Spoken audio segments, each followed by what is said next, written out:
I didn't know this, and I learned something from the CEO of NPR.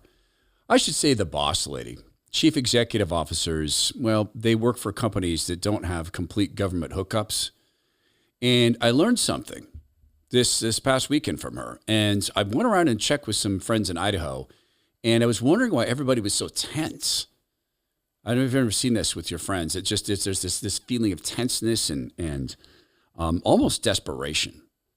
And it was a strong sense I had. I was in a church, and I'm in an evangelical church, so we don't have pews. But man, people kneeling, weeping, gnashing teeth, pulling at their garments to pull them apart after the old biblical style. And I couldn't put my finger on what was going on. And then I learned from the CEO of NPR, who lives, in New York or D.C., what's really going on in rural America. And it's money. And it's concern about money. It's concern about not being able to respond to forest fires. And I'll show you this in just a second. I'll show it to you now. I'm not going to wait. Ladies and gentlemen, the CEO of NPR. Where we're seeing the most traction is senators who represent communities where there are large rural communities, large tribal communities, in particular in places like Alaska, where there just isn't a lot of other options. Broadband service is not universal, and heck, even cell phone service is not universal. There's a real understanding of the need there, as well as for emergency alerting, in which public media plays an extraordinarily important role. Yeah, and that's all NPR, because I know there's areas of Alaska where the only signal available is in. Just kidding. No, if there's AM and FM signals available, it's not just NPR. And incidentally, rural Alaskans, if they're truly rural, they're not waiting for fire alarms from you.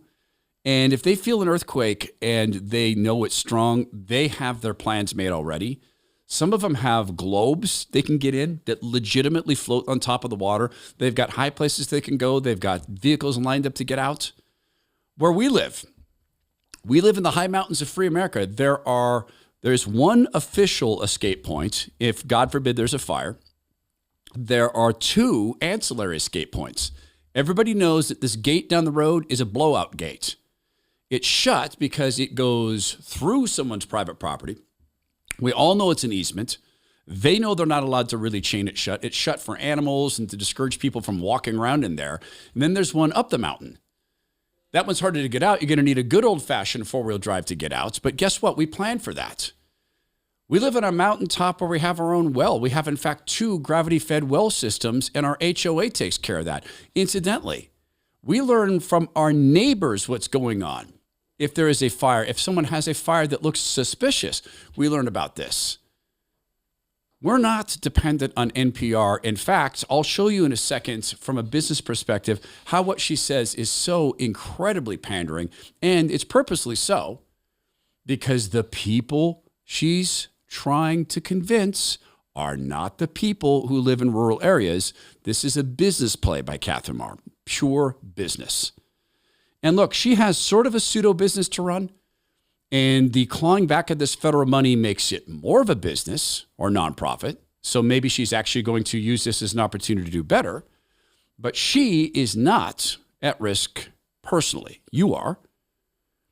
If you're a small to medium-sized business owner and you think you have corporate credit, I encourage you to do this. Get out the paperwork. You own some assets and they're under an LLC, I encourage you to get out the paperwork and see if it's based upon your personal credit or your business credit. Oh, wait, yours was set up by a lawyer and an accountant? I'm telling you, go look. You might be surprised to learn that your lawyer and your accountant did not establish corporate credit for you. That means if, God forbid, there's a lawsuit or a major loss, it's on your assets, your retirement, your home equity. No, your bank didn't tell you that. So what do? When you discover this is the case? You go to Visible. Their website is govisible.com. They'll establish real corporate credit on your behalf, get that going as quickly as they can, and it's really going to be you. They'll be ready to go the moment you go to the website. First is a free, no obligation consultation. After that, they get to work. It's govisible.com.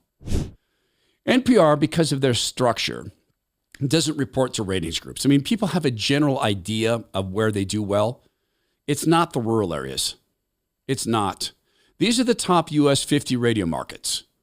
And it's cross-indexed where there are notable NPR affiliates.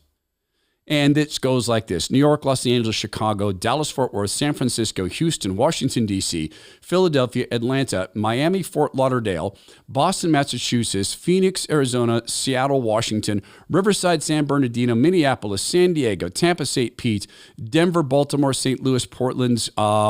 Charlotte might have some rural areas. Pittsburgh, Sacramento, San Antonio, Orlando, Cincinnati, Cleveland. Are you getting the gist of this? You get all the way down to, say, Memphis, Tennessee, where they might have some rural areas surrounding it. They're a big city. And the bulk of their listening comes from the coastal cities. So why is she saying this?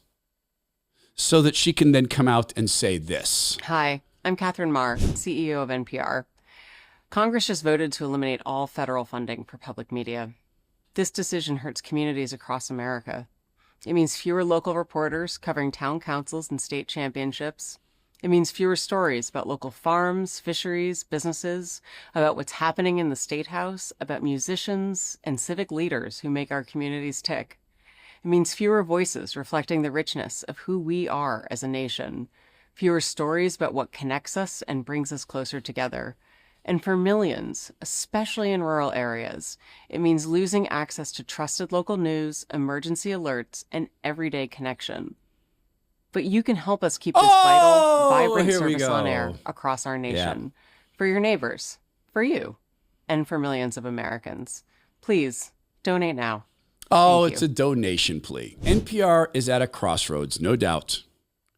With the clawback of this federal money, they can decide to continue down that path, or maybe they could make some changes. This isn't going to kill them. It's not going to kill them from a revenue perspective. Maybe they can be fully listener supported. I mean, not that that works, not that that's ever done. Oh, wait. Hold on. I have a national radio program on American Family Radio on 181 FM stations.